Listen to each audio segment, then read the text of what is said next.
शीशी के तोड़ नाखी।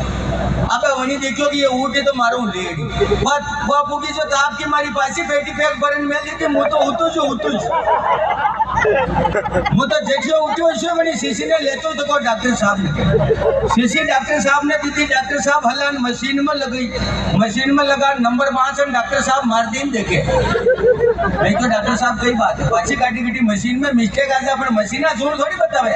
पाची लगाओ ने भाषा मार दिन देखे मैंने क्यों मैं क्यों डॉक्टर साहब कई बात है आधो घंटों में क्यों यार कई बीमारी बताओ मुझे घरे जाऊं डॉक्टर साहब क्यों ऐसा है मैं तेरे को बीमारी नहीं बता सकता मैं क्यों कहानी बता सकता 350 रुपए दीदा मैं बीमारी बतानी पड़ी डॉक्टर साहब क्यों ऐसा है तू नाराज तो नहीं होगा